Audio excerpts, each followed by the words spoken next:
नमस्कार दोस्तों, जागरण जोश के इस रिपब्लिक डे स्पेशल एपिसोड में आपका स्वागत है। आज हमारे साथ एक बार फिर एक बहुत खास मेहमान हैं, Kargil war veteran and now a corporate leader captain Akhilesh Saxena. तो आइए करते हैं इनसे एक और जोशफुल conversation. Welcome to the show sir.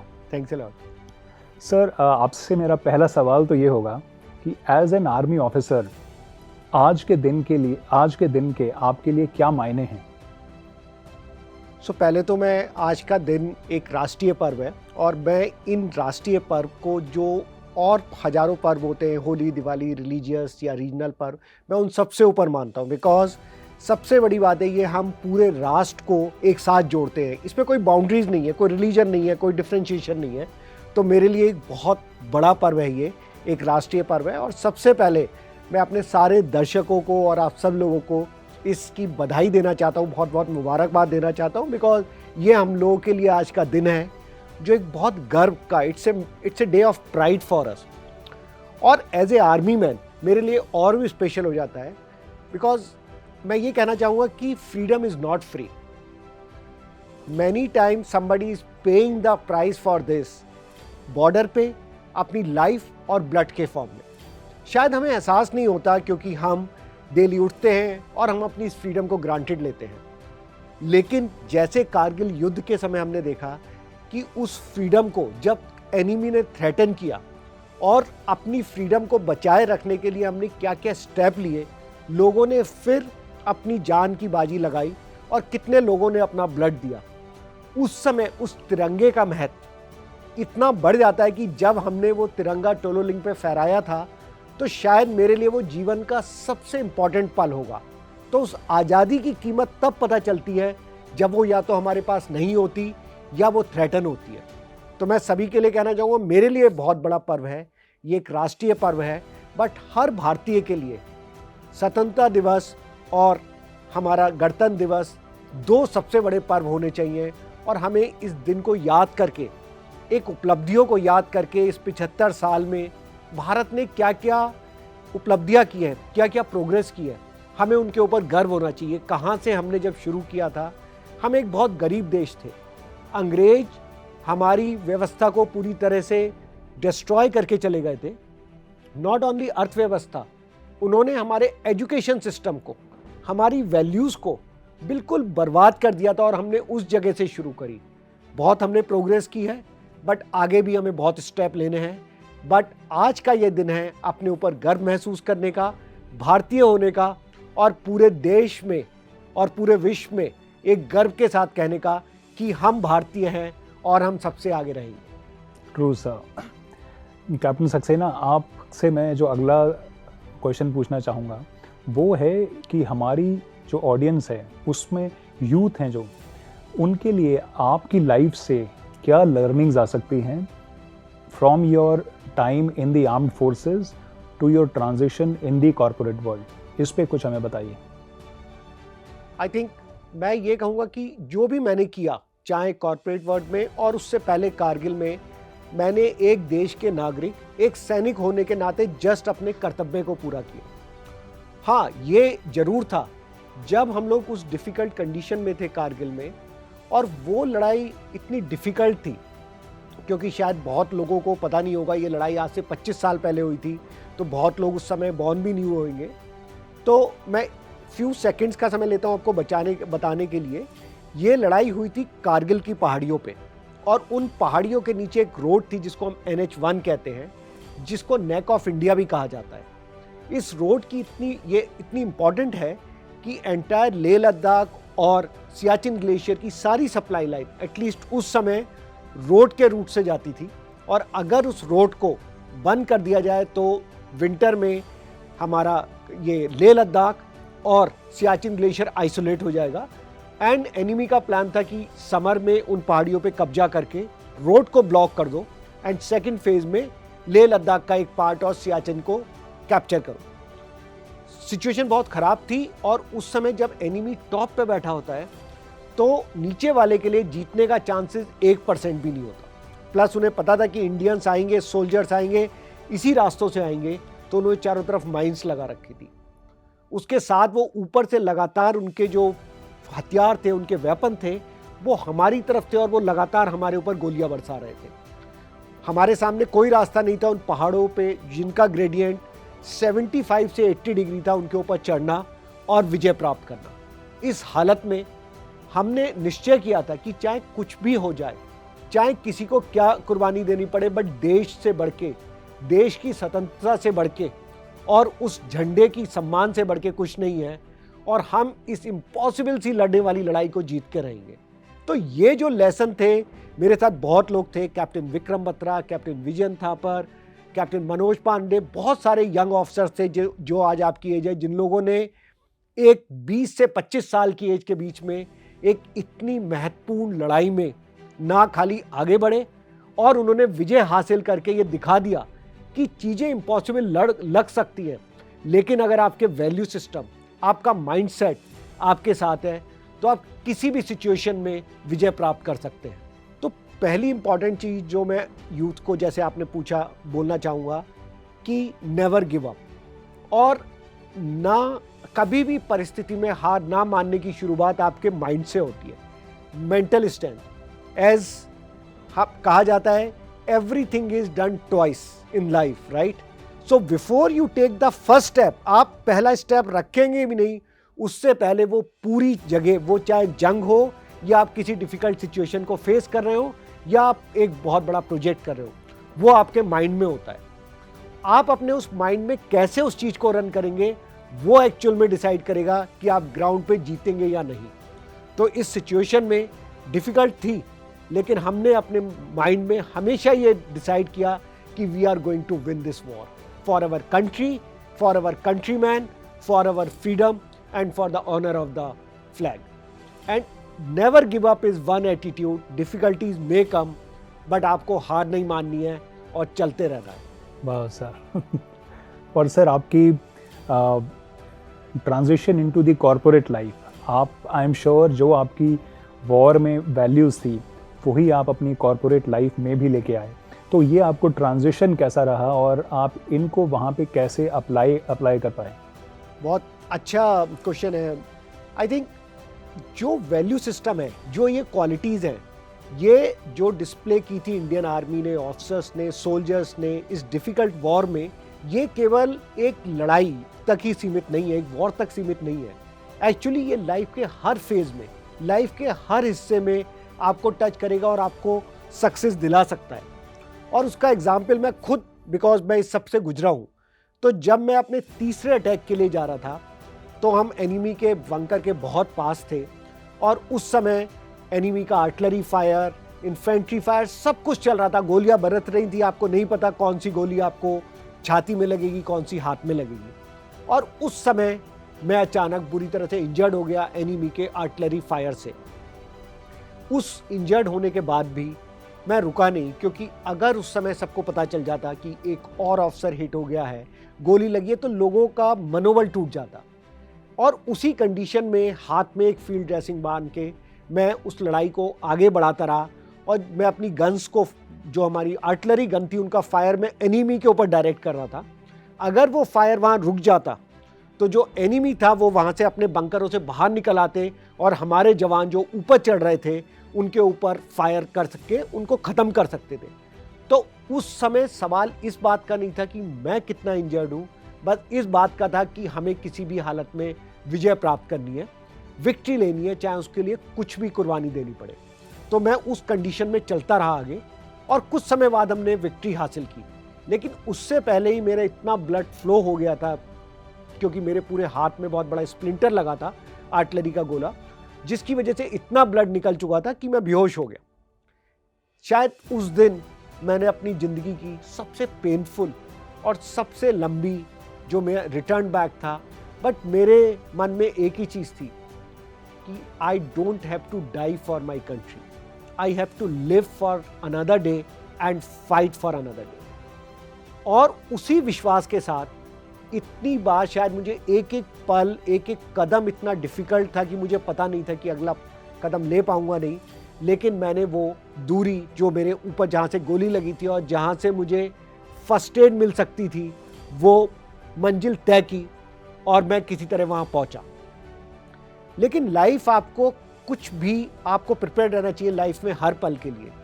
तो कहाँ एक तरफ आप एनिमी से लड़ रहे हैं, अब इंजरी की वजह से मुझे 9 महीने हॉस्पिटल में रहना पड़ा और मेरी इंजरी की वजह से मैं दोबारा फील्ड में नहीं जा सकता था। बट ये क्वालिटी जो मैंने आपसे बात करी, never give up, winners attitude, mental strength, same चीज़ें हॉस्पिटल बेड से मैंने MBA की तैयारी शुरू करी। काफ़ी मुझे जॉब ऑफर मिले being a war hero, but ये मेरे एक सम्मान का प्रश्न था। मैं एक जॉब इसलिए नहीं लेना चाहता था क्योंकि मैंने देश के लिए कुछ किया है, वो मेरा कर्तव्य था और मैं उसके लिए हमेशा बहुत प्राउड हूँ।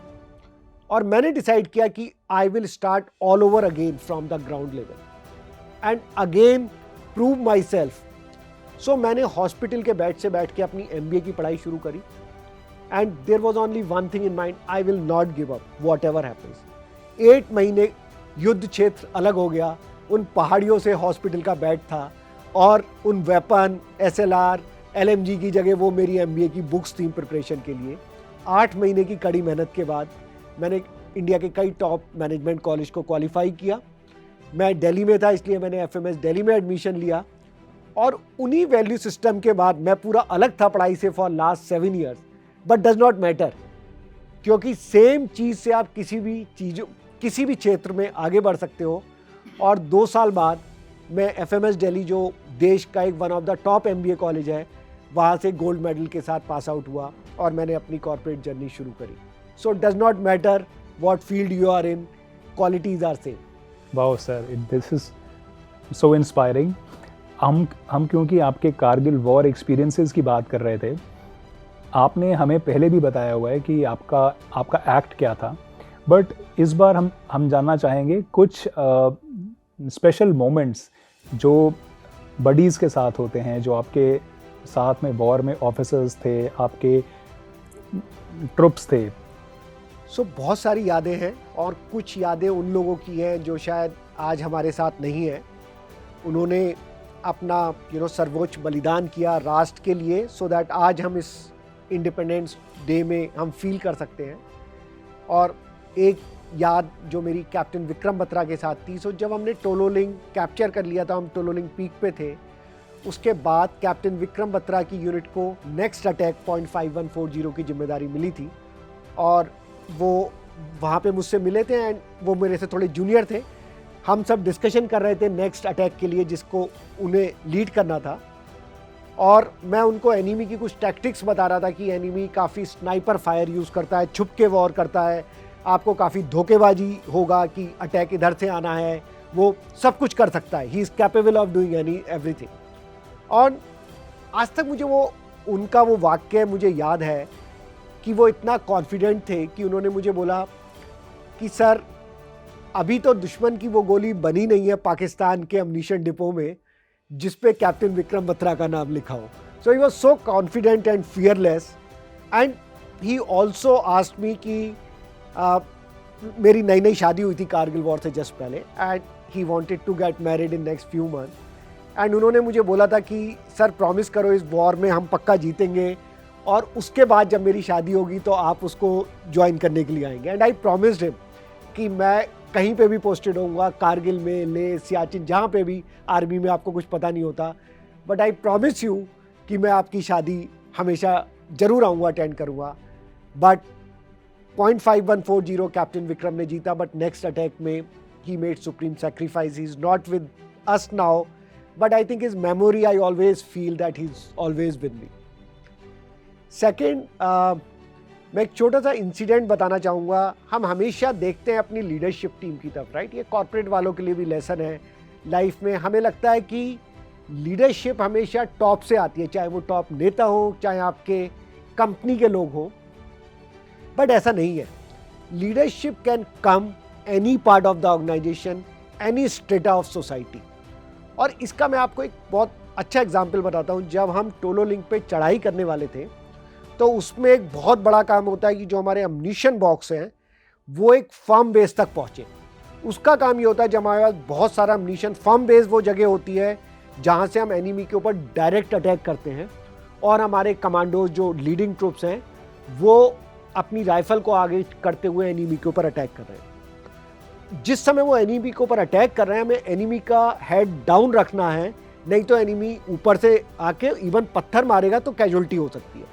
तो इसलिए वहाँ पे इतना अम्नीशन होना चाहिए कि जब तक वो 1.5-2 घंटे में वो बिल्कुल सीधी चढ़ाई पूरी ना कर ले, एनिमी उनके ऊपर फायर नहीं कर पाए। This is called fire move, कि एक फायर करेगा एनिमी के ऊपर, दूसरा मूव करेगा। वो जो एम्यूनिशन डंपिंग था वो इतना बचा था कि लगभग 5-6 दिन का काम था, जबकि हमारे अटैक में केवल 2 दिन बचे थे। तो सब लोग बहुत चिंतित थे कि कैसे एम्यूनिशन पहुंचेगा, और वहां पे एम्यूनिशन का डिपॉजिट होना इतना इंपॉर्टेंट था कि ये पूरे अटैक की और पूरे कारगिल वॉर की सक्सेस में एक बहुत इंपॉर्टेंट फैक्टर था। और ये एम्यूनिशन जाना था लगभग बिल्कुल ज़मीन से, जहाँ पे ये था रोड के पास से काफ़ी ऊंचाई तक जाना था, जहाँ से एनिमी केवल 300 मीटर नीचे था। और ये एम्यूनिशन केवल रात को जा सकता था, क्योंकि दिन में तो एनिमी आपको देख सकता है और वो जैसे ही आप एम्यूनिशन लोगे वो फायर करेगा।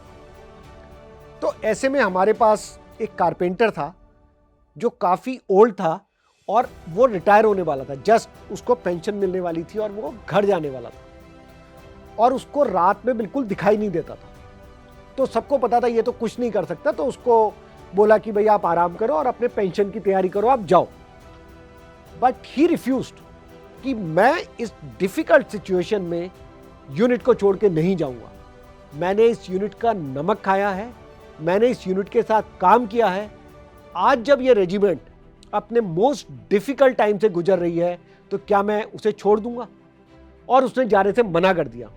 सीनियर जेसीओ ने उससे बोला, उधम सिंह तुम कुछ नहीं कर सकते, तुम्हारी इतनी एज हो गई है, तुम्हें दिखाई नहीं देता, सारी एम्यूनिशन डंपिंग तो रात को होगी। वो बोला, साहब मुझे आप कुछ भी काम दो, लेकिन मुझे कुछ करना है। सीनियर जेसीओ ने कहा, आप कुछ नहीं कर सकते, आप बताओ, आप कुछ नहीं कर सकते, रात में ही सब एम्यूनिशन जाना है। और उस समय उधम सिंह ने वो जवाब दिया जिसको मैं एक लीडरशिप में एक बहुत बड़ी चीज मानता हूं। उसने बोला, साहब मैं बूढ़ा हूं तो क्या हुआ, मेरे अंदर इतनी शक्ति नहीं है, अब क्या हुआ, क्योंकि वो कारपेंटर था, ट्रेन सोल्जर भी नहीं था, और मुझे रात में दिखाई देता तो क्या हुआ, मेरे अंदर हिम्मत है और मैं कुछ करने की लगन है। तो उसने बोला, बट तुम क्या करोगे? उसने बोला, मेरे आगे का जो सिपाही है मैं उसकी कमर से एक रस्सी बांध दूंगा और रात में अपने ऊपर एम्यूनिशन के जो बॉक्सेस हैं वो कंधे में कैरी करके उस रस्सी के सहारे मैं रात भर चलूंगा और मैं एम्यूनिशन पहुंचाऊंगा।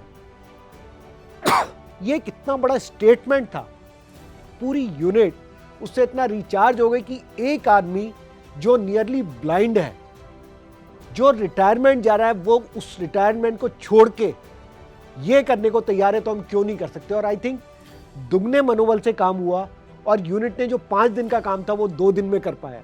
तो वो लीडरशिप एक टॉप से नहीं आई, वो बिल्कुल ग्राउंड लेवल से आई। तो ये आपके इंटेंट पे डिपेंड करता है, ये आपके एक्शन पे डिपेंड करता है कि आप क्या करने के कैपेबल है। कैप्टन सक्सेना, ये जो आपने बात शेयर की, इसमें जो जोश है, एक जज्बा है, ये वाली क्वालिटीज़ जो हैं, कोई अगर हमारे यूथ जो हैं वो आर्मी ज्वाइन करना चाहते हैं, अगर इवन एज ऑफिसर्स और एज मैन, उनमें क्या क्वालिटीज़ होनी चाहिए जो कि आर्मी देखती है? तो देखिए, देश के लिए अगर आप आर्मी ज्वाइन करना चाहते हैं तो सबसे पहले एक वाक्य आपके दिमाग में हमेशा होना चाहिए और उसका नाम है नेशन फर्स्ट, राष्ट्र प्रथम। तो आपको बहुत क्लियर होना पड़ेगा कि देश आपके लिए सबसे आगे आता है। जब हम लोग आईएमए से पास आउट होते हैं तो हम एक शपथ खाते हैं, एक अंतिम पग होता है, जब हम उस अंतिम पग को लेते हैं तभी हम एज ए ऑफिसर बनते हैं। ट्रेनिंग के बाद 3 साल एनडीए, 1 साल आईएमए के बाद, तो आईएमए में जब चैटवुड हॉल से हम पास होते हैं तो ये अंतिम पग है। उस समय एक शपथ होती है, वो जो मैं आपको बताता हूँ। उसका मतलब ये होता है कि किसी भी कंडीशन में, किसी भी परिस्थिति में हमेशा the safety, welfare and honour of my country comes first, always and every time. The man I command and the colleagues I work with, their safety, their welfare comes next, always and every time.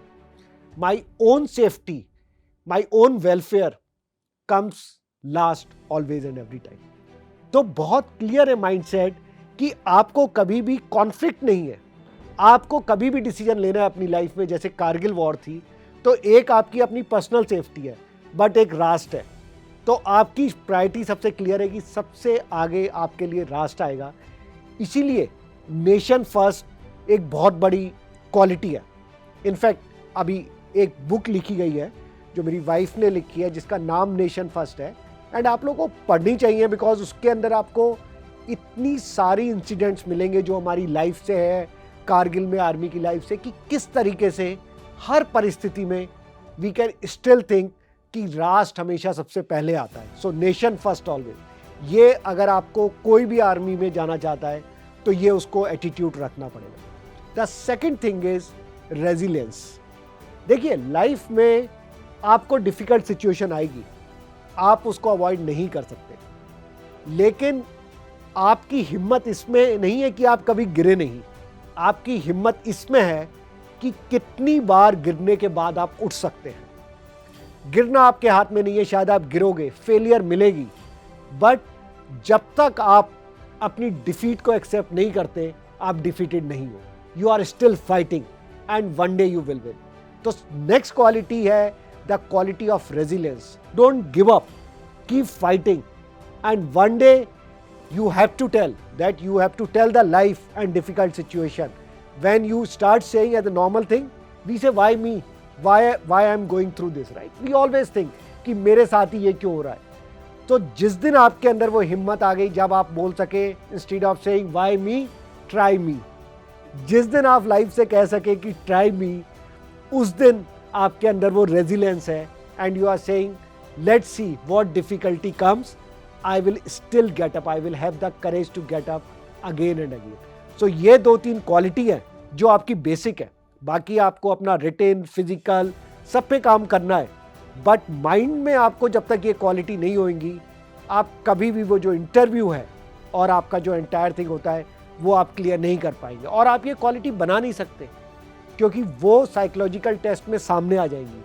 आपको इन चीज़ों पे believe करना होगा, और you have to live these value, not only say but live this value in thing, and definitely you will go through. वाह sir, thanks a lot sir.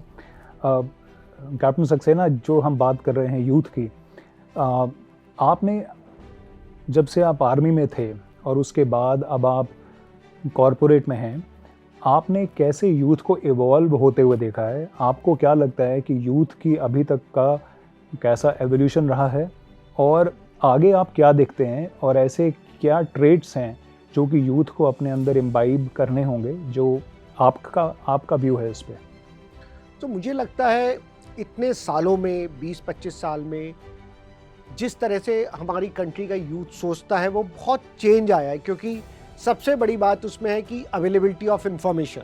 अभी internet है, everything is available at the just a touch of A button.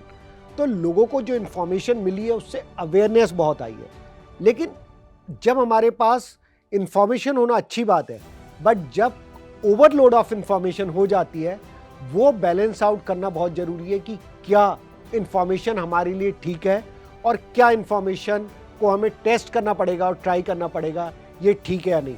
So in terms of awareness, जो youth है आज का, उसके अंदर बहुत अवेयरनेस है। हर आदमी को, हर यूथ को हर चीज़ पता है। लेकिन दूसरी चीज़ जो थोड़ी सी जिस पे उन्हें बहुत इम्प्रूवमेंट करना है, is about ability to deal with the difficult time in life. चाहे मैं इसे इमोशनल टर्मोइल बोलूँ, या मैं इसे फिजिकल डिफ़िकल्टीज बोलूँ, या लाइफ की अदर डिफ़िकल्ट सिचुएशन बोलूँ। सो क्योंकि हम एज ए इंडिया प्रोग्रेस कर रहा है, हो सकता है मैनी टाइम हमारे पेरेंट्स ने, हमारे समाज ने अब हमें वो क्वालिटीज़, हमें वो कंफर्ट दे दिए हैं, तो कई बार हमारे अंदर जो मेंटल स्ट्रेंथ है और जो रेजिलेंस है उसको हमें बढ़ाना है। क्योंकि कभी एक हम कंफर्ट जोन में जब तक रहेंगे और लाइफ को हम टेस्ट नहीं करेंगे, तो जिस दिन भी डिफ़िकल्ट आएगी, और मैंने देखा लोग इमोशनली बहुत डिस्टर्ब हो जाते हैं बहुत जल्दी। कितनी बार आपने देखा कि बच्चे इवन सुसाइड तक पहुंच जाते हैं, क्योंकि उन्हें लगता है कि ये लाइफ की अल्टीमेट फेलियर है। बट ऐसा कभी नहीं होता। जिस दिन तक आप कह रहे हैं कि मैंने डिफीट को एक्सेप्ट नहीं किया, आप फेलियर नहीं हो। That's not a ultimate failure. And the meaning of fail is first step in learning, FAIL।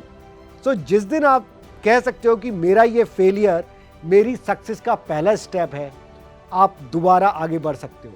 तो डेफिनेटली आपको अपने इमोशनल स्टेबिलिटी और मेंटल स्ट्रेंथ पे यूथ को बहुत काम करना पड़ेगा, और छोटी मोटी जो फेलियर्स आएंगी उसको उन्हें एज ए अपना लर्निंग और स्टेप टू सक्सेस करना पड़ेगा, जिससे वो हमेशा और आगे बढ़ सके। These are great word sir. आपसे मैं आखिरी सवाल ये पूछूंगा कि आज के दिन पे आपने इतना कुछ शेयर किया है, बट कोई खास मैसेज जो आप यूथ को देना चाहेंगे?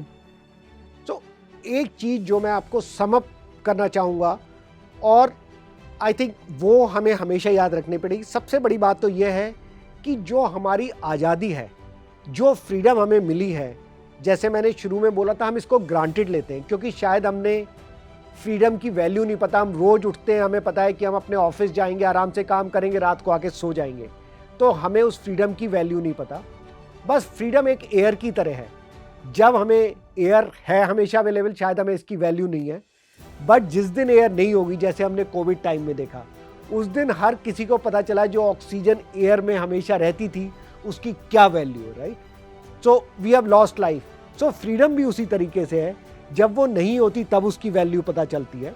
और अभी आपने देखा बहुत सारे ऐसे ऑर्गेनाइजेशन हैं, आतंकवादी संगठन हैं, जो कि हर समय कुछ ना कुछ करने के ताक में रहते हैं, और बहुत सारे उनका एम इंडिया है। जैसे हमास ने अभी जो इजराइल के साथ किया, कल पाकिस्तान और आपके जो देश है उनके आतंकवादी संगठन है, वो कुछ इस तरीके से इंडिया के अगेंस्ट भी कर सकते हैं। अपनी फ्रीडम को बचा के रखना और उसको इंश्योर करना एक बहुत बड़ा स्टेप है। हमारे देश की जो इकोनॉमिक प्रोग्रेस है, सोशल प्रोग्रेस है, वो शायद से नेक्स्ट स्टेप पे है, और उसका मीनिंग तभी तक है जब तक हमारी टेरिटोरियल इंटीग्रिटी है। जिस दिन कोई आपके देश पे आके कब्जा कर लेगा, आपका जो भी प्रॉस्पेरिटी है, इकोनॉमिक वैल्यू, सोशल वैल्यू, वो सब खत्म हो जाएगा। इसलिए हमें फर्स्ट अपने आप को ध्यान रखना है कि हमें फ्रीडम की क्या वैल्यू है, और जो हमारे जवान आज भी गलवान में, सियाचिन में, कारगिल में आज भी उन सीमाओं पे खड़े हुए -28 डिग्री सेंटीग्रेड में, हम दिल्ली में 0 डिग्री भी नहीं होता और हम कांपने लगते हैं, बट एक उस जवान की बात सोचिए जो -38 डिग्री सेंटीग्रेड में सीना तान के खड़ा है सियाचिन ग्लेशियर पे, गलवान की पहाड़ियों पे, कि मैं 1 इंच आप देश की तरफ आंख नहीं उठा सकते। तो हमें उनके लिए ग्रेटिट्यूड होना चाहिए कि वो हमारे देश के लिए कर रहे हैं, जिससे हम we can sleep peacefully at home. और दूसरा मैसेज जो आपको अपने अंदर लाना है, चाहे आप आर्मी ज्वाइन करें या कुछ भी, it's a winner's attitude. So life कुछ भी हमारे सामने थ्रो कर सकती है, हमारे हाथ में कंट्रोल नहीं होता। हमारे हाथ में केवल एक चीज़ का कंट्रोल है कि हम लाइफ की सिचुएशन को कैसे रिस्पॉन्ड करते हैं, और जब हम उस लाइफ की सिचुएशन को रिस्पॉन्ड करते हैं, हमारे सामने 2 चॉइस होती है, इट्स अ विनर्स एटीट्यूड और विक्टिम माइंडसेट। आज के उसमें most of the time we take a victim's attitude, we say oh ये प्रॉब्लम्स आ रही है मेरे ऊपर, everyone is against me, environment is against me, everyone is conspiring against me। But जिस दिन हम सोच लें कि उसकी जगह हम बोलें कि नहीं, I will take a step back and I will have a winner's attitude, that I will fight with the situation and I will win. That mental strength जो बात करी, आप हर सिचुएशन को डील कर सकते हैं और विनर बन सकते हैं। तो आपको हमेशा याद रखना है कि आपको विक्टिम नहीं बनना है, आपको विनर बनना है, एंड हमारे राष्ट्र को आगे बढ़ाने में अपना योगदान देना है। Thank you, Captain Saxena, for taking the time and for sharing your views. I'm sure the youth of our country is going to be much motivated by these words. तो ये थे captain Akhilesh Saxena, a Kargil war veteran and a corporate leader. देखते रहिए JagranJosh.com। जय हिंद।